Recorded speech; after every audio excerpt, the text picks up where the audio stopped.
ಇವತ್ತಿನ ರೈಡ್ ಬಂದ್ಬಿಟ್ಟು ಮಹಾ ಟು ರತ್ನಗಿರಿ. ರತ್ನಗಿರಿಯಿಂದ ಸ್ವಲ್ಪ ದೂರ ಬಂದರೆ ಹಿಂಗೆ ಕಚ್ಚಾ ರೋಡು ಇಲ್ಲ, ಎಲ್ಲ ಸಿ ರೋಡು, ಮಧ್ಯೆ ಅಷ್ಟೇ ಕಚ್ಚಾ ರೋಡ್ ಇದೆ. ಅದು ಅಲ್ಲ ಪಾಯಿಂಟು, ಇಲ್ಲೊಂದು ಟನಲ್ ಇದೆ ಸಖತ್ತಾಗಿ. ಈ ಘಾಟ್ ಒಳಗಡೆ ಟನಲ್ ಹೋಗೋದು.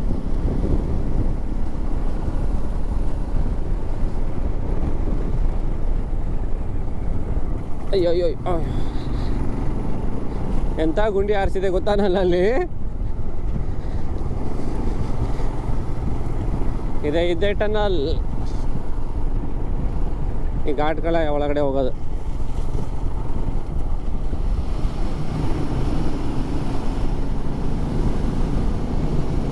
ಓ, ಇಲ್ಲಿ ಹಿಂಗೆ ಇನ್ನೊಂದು ರೋಡ್ ಇದೆ ಬ್ರೋ, ಹಿಂಗೆ ಹೋಗ್ಲಿಕ್ಕೆ. ಇನ್ನೂ ಮಾಡ್ತಿದ್ರ ಅನ್ಸುತ್ತೇನೋ, ಹೊಸ್ದಾಗಿ ಓಪನ್ ಆಗಿರ್ಬೇಕಿದು ಪ್ರಾಬ್ಲಿ. ಆ ಕಡೆ ಒಂದು ಪಕ್ಕಕ್ಕೆ ಒಂದಿದೆ ಹಿಂಗೆ ಬಂದು ಕನೆಕ್ಟ್ ಮಾಡಲಿಕ್ಕೆ. ಹಾಂ, ಅದು ಬರಲಿಕ್ಕೆ ಹೋಗ್ಲಿಕ್ಕೆ. ಬಟ್ ಈ ಕಡೆನೂ ಕನೆಕ್ಷನ್ ಇದೆ ನೋಡಿ, ಇಲ್ಲಿ ರೈಟ್ ಸೈಡಿಗೆ ಕಾಣಲ್ವಾ? ಓಕೆ ಓಕೆ, ಏನಂದರೆ ಮತ್ತೆ ಯೂ ಟರ್ನ್ ಹಾಕ್ಕೊಂಡು ಹೋಗ್ಲಿಕ್ಕೆ ಏನಾದರೂ ಆಪ್ಷನ್ ಕೊಟ್ಟಿದ್ದಾರೆ ಬ್ರೋ. ಈ ತಿರ್ಗಾ ರೈಟ್ ಸೈಡಿಗಿದೆ ನೋಡಿ, ನಿಮ್ಮ ರೈಟ್ ಸೈಡಿಗೆ.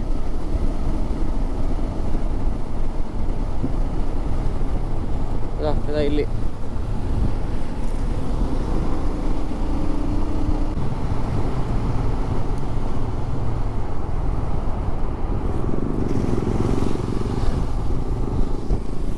ಸೊ ನಾವು ಕಂಪ್ಲೀಟಾಗಿ ಈ ಘಾಟ್ನ ಕ್ರಾಸ್ ಮಾಡ್ಕೊಂಬಂದಂಗೆ.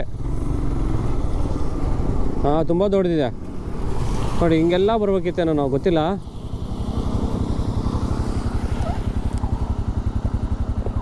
ಕಂಪ್ಲೀಟಾಗಿ ಎಷ್ಟೋ ಕಿಲೋಮೀಟರ್ ಸೇವ್ ಆಯ್ತು ಈಗ. ಮಾನ್ಸೂನಲ್ಲಿ ಮಹಾರಾಷ್ಟ್ರನ ಕವರ್ ಮಾಡ್ಕೊಂಡು ಈ ಕಡೆಗೆ ಕೋಸ್ಟಲ್ ಕೊಂಕಣ್ ರೋಡು ಕವರ್ ಮಾಡುತ್ತಿರೋದು. ನಮ್ಮದು ಫಸ್ಟ್ ಡೆಸ್ಟಿನೇಷನ್ ಗಣಪತಿಪುಲೆಯಲ್ಲಿ ಒಂದೆರಡು ಕೋಸ್ಟಲ್ ಸೈಡ್ದು ವ್ಯೂಸ್ ನೋಡಿ ಅಲ್ಲಿದ್ದ ರತ್ನಗಿರಿ ಕೋಸ್ಟಲ್ ರೈಡ್ ಕಂಪ್ಲೀಟಾಗಿ.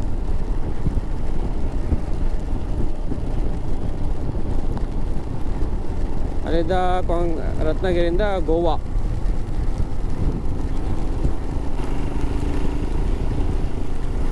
ಸೊ ನಮ್ಮದು ಓವರ್ ಆಲ್ ರೈಡ್ ಪ್ಲ್ಯಾನ್ ಬಂದಿದ್ದು ಹಿಂಗೆ ಇತ್ತು. ಬೆಂಗಳೂರಿಂದ ಬೆಳಗಾಂ ಮೇಲೆ ಬೆಳಗಾಮಿಗೆ ಬಂದು ಬೆಳಗಾಮಿಂದ ಮಹಾಬಲೇಶ್ವರ ಥ್ರೂ ಘಾಟ್ ಸೆಕ್ಷನಲ್ಲೆಲ್ಲ ಕವರ್ ಮಾಡಿಕೊಂಡು ಮಹಾಬಲೇಶ್ವರದಿಂದ ಮಹಾಡ್ ಬಂದು ಮಹಾಡಲ್ಲಿಂದ ನಾನಿಮಾಚಿ ವಾಟರ್ಫಾಲ್ಸು, ರಾಯಗಢ ಫೋರ್ಟು, ಆಮೇಲೆ ಕುಂಬೆ ವಾಟರ್ಫಾಲ್ಸು, ಆಮೇಲೆ ವರಂದಾ ಘಾಟಲ್ಲಿ ವಾಟರ್ಫಾಲ್ಸು, ಅಲ್ಲಿದ್ದ ಎಲ್ಲ ಮುಗಿಸ್ಕೊಂಡು ಇವಾಗ ಕೋಸ್ಟಲ್ಗೆ ಹೋಗ್ತಿರೋದು, ಕೋಸ್ಟಲ್ ರೈಡ್ಗೆ. ಸೊ ಬೆಳಗ್ಗೆ 9 ಗಂಟೆ ಬಿಟ್ಟಿದ್ವಿ ಸ್ಟೇನ ಮಾಡಿಂದ. ಇವಾಗ 11 ಗಂಟೆ, ಮೊದಲಿಂದ 10 ನಿಯರ್ಲಿ ಎಷ್ಟು 110 ಕಿಲೋಮೀಟ್ರ್ ಬಂದವೆ. ಮುಗಿಸಿ ಅಯ್ಯೋ ಓಡೋತು 110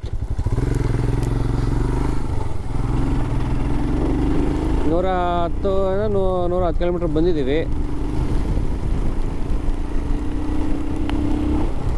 ಇನ್ನು ಅನದರ್ 30 ಕಿಲೋಮೀಟರ್ಸ್ ಅಷ್ಟೇ ಗಣಪತಿಪುಲೆಯಲ್ಲಿ ಒಳ್ಳೊಳ್ಳೆ ವ್ಯೂಸ್ ನೋಡೋದಿದೆ. ಕೋಸ್ಟಲ್ ಪಕ್ಕ ಕೊಂಕಣ್ ರೋಡೇ ಸೂಪರಾಗಿರುತ್ತೆ ಅದು. ಫಸ್ಟ್ ಆಫ್ ಆಲ್ ಇದು ನೋಡ್ಲಿಕ್ಕಂತ ಸ್ಪೆಸಿಫಿಕ್ ಅಂತಿಲ್ಲ, ಆ ರೂಟೇ ಮಜಾ, ಸೀನಿಕ್ ರೂಟು. ಬಟ್ ಮಹಾಡಿಂದ ಇಲ್ಲಿವರೆಗೂ ಒಂದು 2 ಅವರ್ಸ್ ರೈಡ್ ಆಯಿತು. 2 ಅವರ್ಸ್ ಆಗಿದೆ. 2 ಅವರ್ಸ್ ಮಳೆನೇ ಬಿಟ್ಟಿಲ್ಲ, ಕಂಟಿನ್ಯೂಸ್ ಮಳೆ. ಅಷ್ಟು ದೂರ ಬಂದಿದ್ದೀವಿ, 110 ಕಿಲೋಮೀಟ್ರ್ ಆಯಿತು,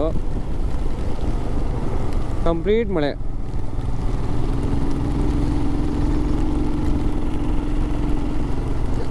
ಇನ್ನೇನು ಇದಕ್ಕೆ ಹೋಗೋವರೆಗೂ ಗಣಪತಿಪುಲೆ ರತ್ನಗಿರಿ ಹೋಗೋರು ಮಳೆ ಇದ್ದೇ ಇರುತ್ತೆ. ಆಬ್ವಿಯಸ್ಲಿ ಕೋಸ್ಟಲ್ ಸೈಡ್ ಹೋದ ತಕ್ಷಣ ಇನ್ನೂ ಜಾಸ್ತಿನೇ ಆಗುತ್ತೆ ಮಳೆ.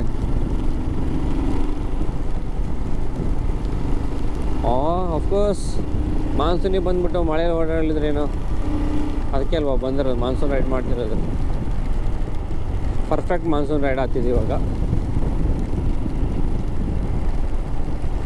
ಅಲ್ಟಿಮೇಟ್ ಮಾನ್ಸೂನ್ ರೈಡ್ ಇದು Maharashtra. N number of waterfalls, scenic views. ಆ ಘಾಟ್ ಸೆಕ್ಷನ್ನು, ದಾರಿಯಲ್ಲಿ ವಾಟರ್ಫಾಲ್ಸು, ಆ ಗ್ರೀನರಿ,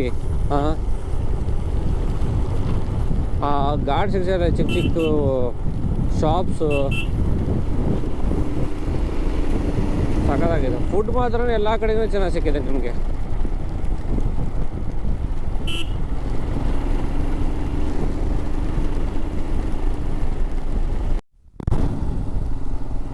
ಹಲೋ ಯಶ್. ಇನ್ನು ಫೆರಿ ರೈಡ್ ಇಲ್ಲಿದ್ದ ಅಲ್ಲ, ಇನ್ನು 17 ಕಿಲೋಮೀಟ್ರ್ ಇದೆ. ಅಲ್ಲಿದ್ದ ಲಾಂಚಲ್ಲಿ ಇಂದ ಗಣಪತಿ ಪುಲೆ ಸೈಡ್ಗೆ ದಾಟೋದು. ಬಟ್ ಈ ರೂಟು ಹಿಂಗೆ ಹೋಗ್ಬೇಕಂತಿಲ್ಲ, ಬೇರೆ ರೂಟ್ ಇದೆ. ಬಟ್ ನಾವು ಇದನ್ನು ಸೆಲೆಕ್ಟ್ ಮಾಡ್ಕೊಂಡಿದ್ದೀವಿ, ಲಾಂಚ್ ಎಕ್ಸ್ಪೀರಿಯೆನ್ಸ್ ಮಾಡೋಣ ಅಂತ. ಈ ಕಡೆಗೆ ರೋಡ್ ಮಾತ್ರ ಸಖತ್ತಾಗಿ ಮಾಡಿದ್ದಾರೆ ಹುಡುಗರು. ಇಲ್ಲಿ ಹಂಗೆ ಗ್ರೀನ್ರಿನು, ಫುಲ್ ಗ್ರೀನ್ರಿ. ಇದು ಬ್ಯಾಕ್ ವಾಟರ್ ಅನ್ಸುತ್ತಲ್ಲ ನಾವು ಹೋಗ್ತಿರೋದು ಇವಾಗ. ವಾವ್, ಸಖತ್ತಾಗಿದೆ ಇದು ನೋಡಿ. ಅದು ನೀರಲ್ಲೇ ದಾಟ್ಕೊಂಡು ಹೋಗ್ಬೇಕು ಇವಾಗ.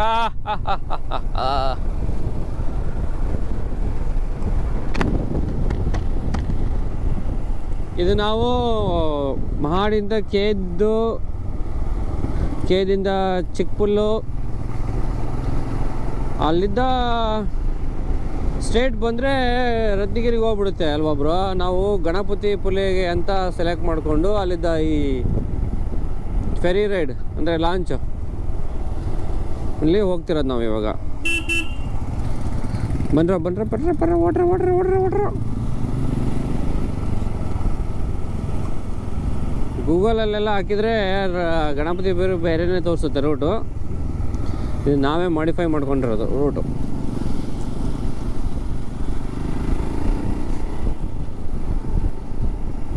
All because of greenery. ಈ ಥರ ರೂಟು ಕೋಸ್ಟಲ್ ರೈಡ್ಗೆ.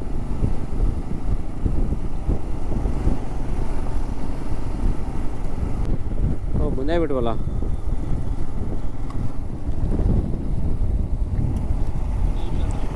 ಫೆರಿ ಹೊರಟೋಗ್ಬಿಟ್ಟಿದೆ. ಈಗ ನಾವು ಇನ್ನೊಂದು ಫೆರಿಗೆ ವೆಯ್ಟ್ ಮಾಡಬೇಕು. ಇಲ್ಲೇ ಇದೆಯಲ್ಲ, ನಮ್ಮ ಸಿಂಗಂದೂರಲ್ಲಿ ಹೋಗ್ತೀವಲ್ಲ ಅದೇ ಥರ ಲಾಂಚ್. ಒಂಚೂರು ಇಂಗ್ಲೀಷಲ್ಲಿಲ್ಲ ಎಲ್ಲ. 12 ಗಂಟೆ, ಜಸ್ಟ್ 11:40ಗೆ ಹೋಗಿದೆ ಈಗ ಅಂತೆ. ಈಗ ಇನ್ನೊಂದು ನೆಕ್ಸ್ಟ್ ಇರೋದ 12:40ಗೆ, ಅಲ್ಲಿವರೆಗೂ ವೆಯ್ಟ್ ಮಾಡಬೇಕು. ಹೌದು, ಜಸ್ಟ್ 10 ಮಿನಿಟ್ಸ್, ಒಂದು 10 ನಿಮಿಷ ಬೇಗ ಬಂದರೆ ಸಿಕ್ಬಿಡೋದು. Just 10 minutes. ನಮಗೆ ಗೊತ್ತಿರಲಿಲ್ಲ ಟೈಮಿಂಗ್ಸು, ಇಲ್ಲಾಂದರೆ ಆ 10 ಮಿನಿಟ್ಸ್ ಏನು ಭಾಳ ತಾಗುತ್ತಿರಲಿಲ್ಲ ಕವರ್ ಮಾಡಲಿಕ್ಕೆ. ಓಕೆ, ಅಲ್ಲಿ ಹೋಗಿ ಕಾಯೋಣ. ಕಾಂಟ್ ಡೂ ಎನಿಥಿಂಗ್ ನಾವು. 1 ಅವರ್ ವೇಸ್ಟ್ ಆಗುತ್ತೆ ನಮ್ಗೆ ಇವಾಗ. ಮತ್ತು ಬ್ಯಾಕ್ ರೋಡಿಂದ ಹೋಗ್ಬಿಟ್ರೆ ಬೇಗ ಹೋಗ್ಬಿಡ್ತೀವಿ. ಏನು ಮಾಡ್ಲಿಕ್ಕೆ ಬರೋಲ್ಲ, ವೇಟ್ ಮಾಡಬೇಕೀಗ.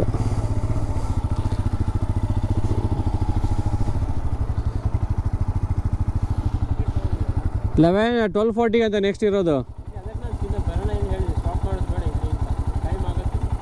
ಬಟ್ ನಮಗೆ ಟೈಮಿಂಗ್ ಗೊತ್ತಿರಲಿಲ್ವಲ್ಲ. ಅಲ್ಲ, ಟೈಮಿಂಗ್ ಗೊತ್ತಿದ್ರೆ ಗೊತ್ತಾಗ್ತಿತ್ತು. ಸೊ ಇದು ಈಸಿ ರೂಟಾಗಿ ಹೇಳ್ಬೇಕಂದ್ರೆ ಮಹಾಡಿಂದ ತಾವ್ಸಾಲ್ ಫೆರಿ ಪಾಯಿಂಟ್ ಅಂತ ಹಾಕ್ಕೋಬೇಕು.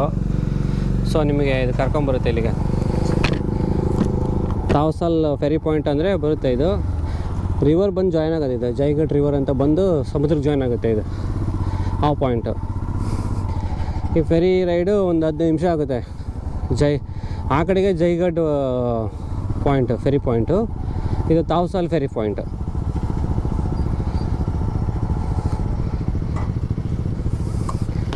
ಒಂದು 20 ಗಾಡಿ ಹಿಡಿಯುತ್ತೆ ಅನಿಸುತ್ತೆ, ನೋಡಬೇಕು. ನೋಡಿ ಹೆಂಗಿದೆ ಸಮುದ್ರದ್ದು.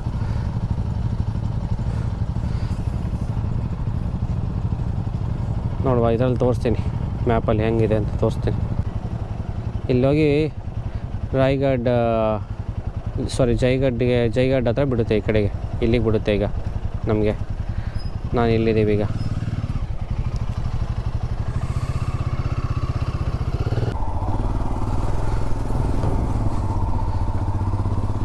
ಗಿಲ ಗಿಲ ಗಿಲ ಗಿಲ ಗಿಲ ಗಿಲ ಗಿಲ ಗಿಲ ಗಿಲ ಗಿಲ ಗಿಲ ಗಿಲ ಗಿಲ ಶುಮ್. ಫೇರಿ ಬರೋ ಆ ಕಡೆ ಹೋಗೋಣವಾ? ಇಲ್ಲೇನಿಲ್ಲದ ಹೇಗೆ? ಗಾಡಿ ಜೊತೆನೇ ಇರಬೇಕಾ?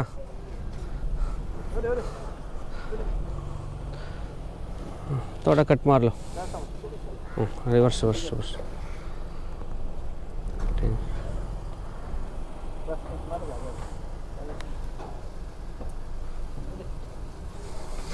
ಎಷ್ಟು ಬರೋ ಇದು ಪ್ರೈಸು ಒಬ್ಬರಿಗೆ ಒಂದು ಗಾಡಿಗೆ?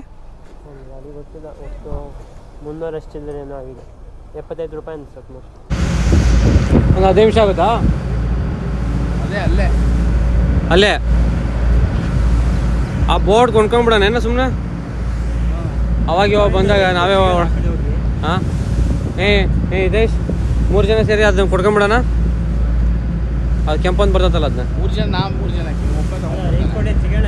ಅವನು ಸೋಲೋ ರೈಡ್ ಅಲ್ಲ, ಅವ್ನು ಚಿಕ್ಕ ಬೋರ್ಡ್ ತಗೊಂತಾನೆ.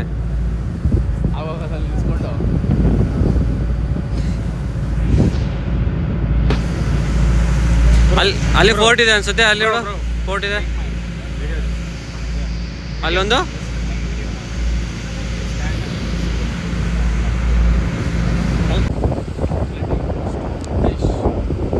ವಿಡಿಯೋ ಸಕ್ಕತ್ತಾಗಿ ಬರುತ್ತೆ, ನಿಜವಾಗ್ಲೂ ಸೂಪರಾಗಿ ಬರುತ್ತೆ,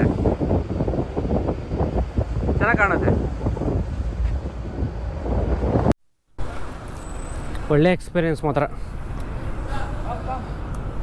ಅಲ್ಲಿ ನದಿ ಜಾಯ್ನ್ ಆಗುತ್ತೆ ಬಂದು ಸಮುದ್ರಕ್ಕೆ. Tavsal Jaigad ferry point.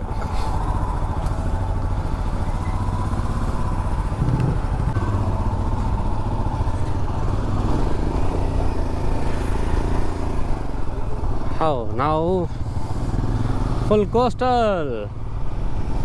Coastal route. ಮಾನ್ಸೂನಲ್ಲಿ ಕೋಸ್ಟಲ್ ರೂಟ್ ಮಾಡೋದೇ ಒಂಥರ ಮಜಾಗರು. ಒಂದು ವ್ಯೂ ತೋರಿಸ್ತಾ ನಿಮ್ಗೆ ಇವಾಗ ಹೆಂಗಿದೆ ಅಂತ. ಕೋಸ್ಟಲ್ದು ಮಹಾರಾಷ್ಟ್ರ ಕೋಸ್ಟಲ್ ರೂಟ್.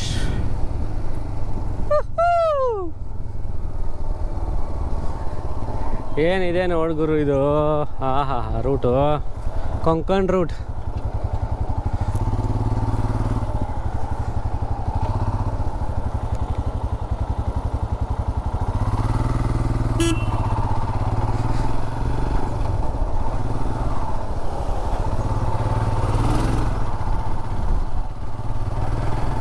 ಇದಕ್ಕೆ ನಾವು ಈ ರೂಟ್ ಸೆಲೆಕ್ಟ್ ಮಾಡ್ಕೊಂಡಿದ್ದು. ಜಸ್ಟ್ ಇದು ಎಷ್ಟು ಒಂದು 1 ಕಿಲೋಮೀಟ್ರ್ ಅಷ್ಟೇ ಇದರಿಂದ, ಜೈಗಡ್ ಫೆರಿ ಪಾಯಿಂಟಿಂದ. ನಾವಿವಾಗ ಹಿಂಗೆ ಕೋಸ್ಟಲ್ ರೂಟ್ ಸುತ್ತಾಕೊಂತ ಹೋಗೋದೀಗ. ವಾವ್,